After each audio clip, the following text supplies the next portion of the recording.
Salut à toutes, c'est Max Case. Aujourd'hui on se retrouve pour une nouvelle histoire à la fois vraie et flippante, et cette fois-ci on est sur un petit retour aux sources. C'est-à-dire que ça fait plusieurs vidéos qui ne se passaient plus dans nos magnifiques forêts américaines. Et bien j'ai décidé d'y retourner pour vous faire une petite piqûre de rappel. Comme ça, si un jour toi ou moi on va en Amérique, eh bien on saura qu'il ne faut jamais mettre un pied dans l'une de ces forêts, sinon tu risques fortement de passer sur ma chaîne YouTube. Cette fois-ci, nous allons parler du cas de Bobby Botman, un adolescent de 14 ans qui était parti faire une petite partie de chasse dans la forêt, mais qui n'en est jamais ressorti. Comme d'habitude, tu te mets tranquillement dans l'ambiance, t'éteins la lumière, tu montes le son, et tu n'oublies pas à la fin de la vidéo de venir me soutenir sur Utip.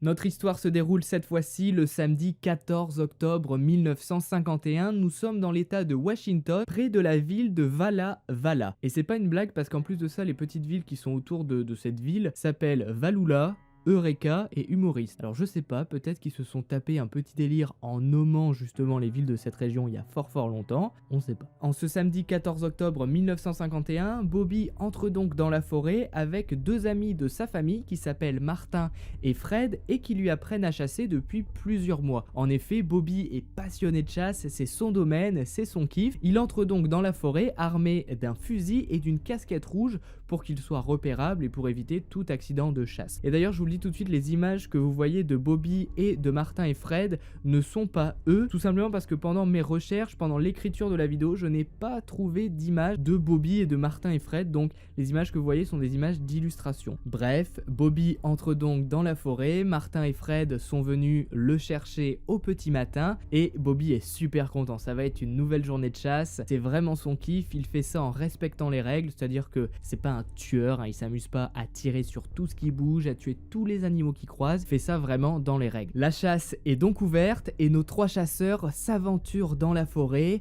fusil en main, prêts à dégainer au cas où ils voient quelque chose. Ils avancent tous les trois, mais c'est super difficile d'être discret parce que ces derniers jours, il a énormément neigé sur la région, donc il y a énormément de plaques de neige un peu partout. Donc vous imaginez bien que marcher dans la neige, quand on est en train de chasser, c'est pas ce qu'il y a de plus discret. Alors les chasseurs s'aventurent un peu profondément dans la forêt, écoutent les bruits, les oiseaux, mais ils ne trouvent rien du tout. Le groupe décide alors de se séparer. Martin et Fred ont complètement confiance en Bobby, ça fait plusieurs mois qu'ils chassent avec lui, et ils savent que c'est pas un malade, c'est pas un mec qui va tirer à tout bout de champ dès que le buisson va bouger. Ils lui disent alors, écoute Bobby, tu pars par là, nous on part par là, et on se rejoint ici dans une petite heure, dans une heure tu reviens, que tu aies du gibier ou pas, on se rejoint et on voit ce qu'on a trouvé. Le groupe se sépare donc dans la forêt et Bobby, qui n'a que 14 ans, prend donc son fusil et avance tout content dans la forêt.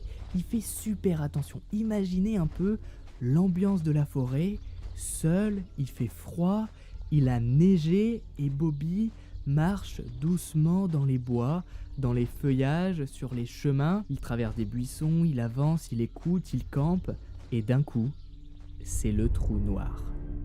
Bobby se volatilise.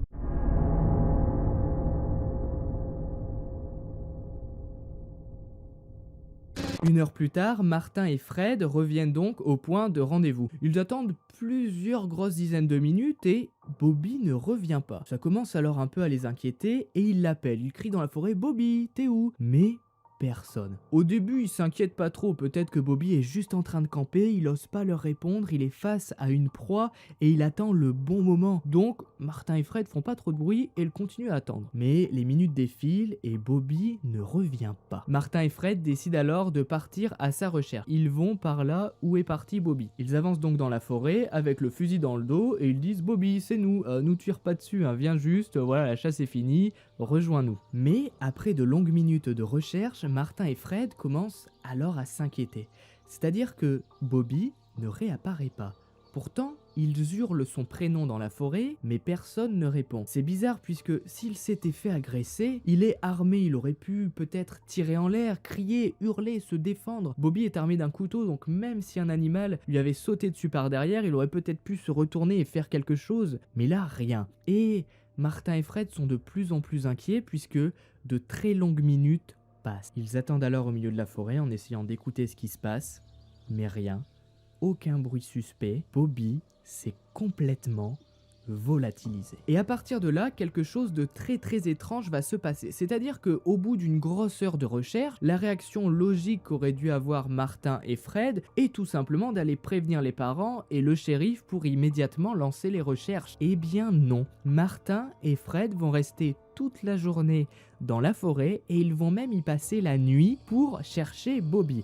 Alors peut-être qu'ils se sont dit qu'ils allaient être accusés de quelque chose à tort et ils ont pris peur, ils ont donc voulu essayer de voir s'ils pouvaient retrouver Bobby, mais avouez que c'est quand même étrange. Passer une grosse nuit dans la forêt pour retrouver quelqu'un qu'on ne retrouve pas, à un moment faut s'inquiéter et prévenir le shérif. Faut pas camper seul dans la forêt, c'est très étrange comme comportement. Et puis de leur côté, les parents de Bobby ne s'inquiètent pas plus que ça, puisque vu que leur fils est passionné de chasse, il a l'habitude de camper dans la forêt au cas où la journée a été mauvaise, donc ça n'inquiète personne. Vous connaissez les disparitions en forêt, bien évidemment, le lendemain au petit matin, Bobby n'est pas réapparu et Martin et Fred se résignent donc à aller prévenir le shérif. Le shérif est donc prévenu beaucoup trop tard, voilà maintenant quasiment 24 heures que Bobby a disparu et les recherches sont seulement maintenant lancées. Le shérif, des adjoints et des bénévoles partent donc en direction de la forêt et ils se mettent à chercher Bobby. Ils sont même aidés d'un appui aérien qui va prendre des photos aériennes de la forêt pour voir s'il n'y a pas peut-être un feu de camp ou quelque chose dans le style. S'il est arrivé quelque chose à Bobby, peut-être qu'il a essayé de faire un feu pour survivre, on sait pas. Les recherches durent donc plusieurs jours, énormément de bénévoles dont les parents de Bobby et Martin et Fred arpentent la forêt, cherchent derrière les buissons, crient le prénom de Bobby, mais personne ne vient. La forêt paraît complètement vide. Bobby s'est volatilisé, mais comment c'est possible de disparaître d'un seul coup comme ça en seulement une heure alors qu'on est armé? Même si Bobby n'avait que 14 ans, il avait déjà l'expérience de plusieurs mois de chasse, donc même si quelqu'un l'avait agressé, il aurait pu réagir, faire quelque chose. Mais là, rien, réellement aucun bruit. Martin et Fred le diront à plusieurs reprises, vous savez, on n'a rien entendu, on était en train de chasser, tout était silencieux, on n'a pas entendu de cris, rien du tout. Malheureusement, les recherches ne donneront absolument rien. On ne retrouvera rien, même pas la casquette rouge, ni le fusil, rien. 5 ans plus tard.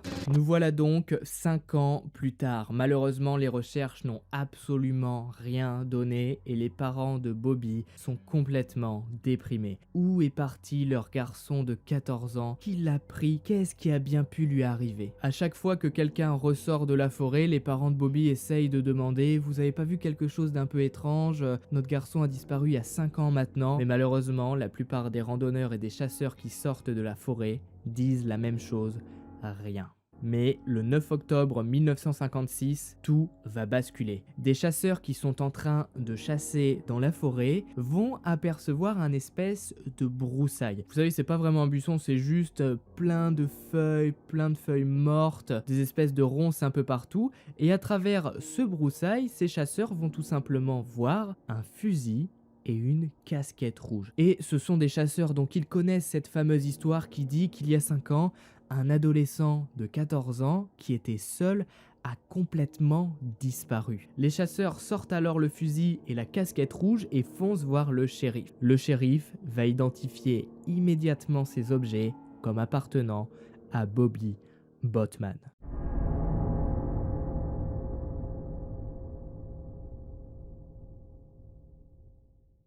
Le shérif appelle donc immédiatement ses adjoints et accompagné des chasseurs qui ont fait la découverte, il arrive sur les lieux de la découverte. Très rapidement, le shérif cherche, les adjoints cherchent et ils vont découvrir des restes qui ont été déterrés par un animal. Quelque chose de très étrange va alors se passer. Un de ses adjoints est en train de chercher un peu plus près au niveau des restes, voir s'il y en a plus, et il découvre alors une espèce de fosse, un trou, comme si quelqu'un avait creusé là pour y mettre quelque chose. L'adjoint commence à déterrer doucement, et il découvre alors Bobby. Mais attention, Bobby n'est pas seulement enterré dans la terre, il a été enterré au pied d'un arbre, sous une racine. C'est-à-dire que quelqu'un, il y a 5 ans on suppose, a creusé un trou, a creusé sous une racine d'un arbre, assez gros hein, une racine d'un arbre, je vous laisse imaginer, a fait un beau trou et y a entassé Bobby dans le but qu'on ne le retrouve jamais. Il a ensuite remis de la terre. Malheureusement ou heureusement, un animal a dû sentir l'odeur du corps et est venu gratter pour faire ressortir Bobby. Et à partir de là, le shérif va se dire « Mais en fait, c'est pas du tout une disparition mystérieuse, c'est pas possible, c'est un meurtre. » Mais dans ce cas, même si c'est un meurtre, par qui a-t-il été commis? Martin et Fred ont dit il y a 5 ans ne pas avoir entendu de cris ni de coups de fusil. C'est bizarre, ça voudrait donc dire que Bobby a été pris par surprise, s'est fait tuer et puis a été mis sous un arbre. Vous imaginez bien qu'après 5 ans dans la terre, Bobby, son corps, n'est pas du tout analysable. On ne sait donc pas de quoi il est mort. Une enquête va donc être ouverte par le shérif pour meurtre. L'enquête. Une enquête est donc ouverte par le shérif et je vous le dis tout de suite, on va pas perdre de temps, elle ne donnera absolument rien et le dossier sera clos. Je vais donc vous donner mon avis sur cette histoire après avoir fait toutes ces recherches. J'ai quelques petites pistes. Pour moi tout d'abord, la piste de l'animal qui a attaqué Bobby ne tient absolument pas. Dans ce cas-là, comment son fusil et sa casquette se seraient retrouvés dans ce buisson ? En plus de ça, le corps a été retrouvé nu, c'est-à-dire qu'il n'avait plus d'habits et les habits n'ont pas été retrouvés. Vous imaginez une bête sauvage prendre la peine d'essayer de cacher le fusil et la casquette, de déshabiller un corps pour le manger, et puis ensuite de faire un trou pour l'enterrer. Mais un gros trou, hein, pas juste vraiment un petit trou, un bon gros trou pour bien le cacher. Alors à moins de connaître un animal qui a des pelles à la place des pattes, ça tient pas. Il y a également la piste de l'agresseur, celle-ci tient plus la route. On peut imaginer que Bobby est tombé sur un randonneur qui lui a fait croire qu'il était perdu et que, au moment où Bobby était retourné, il l'a attaqué. Même si Bobby était armé, il n'avait que 14 ans, donc dans un moment d'inattention, je pense que ça doit être quand même assez simple de le désarmer et de l'immobiliser. Mais c'est pareil, encore une fois de plus, Bobby était armé d'un couteau, d'un fusil, il aurait pu crier, faire n'importe quoi. Et puis, Martin et Fred ont quand même réagi assez vite quant à eux. Il y a seulement une petite heure qui s'est passée et en 1 heure dans la forêt, on peut pas non plus traverser toute la forêt ni creuser un trou, vous voyez. Et Martin et Fred le répètent, on n'a pas entendu de cris, on n'a pas entendu de coups de feu, puis nous quand on a fait nos recherches, on n'a rien vu, rien entendu. D'ailleurs, parlons de Martin et Fred.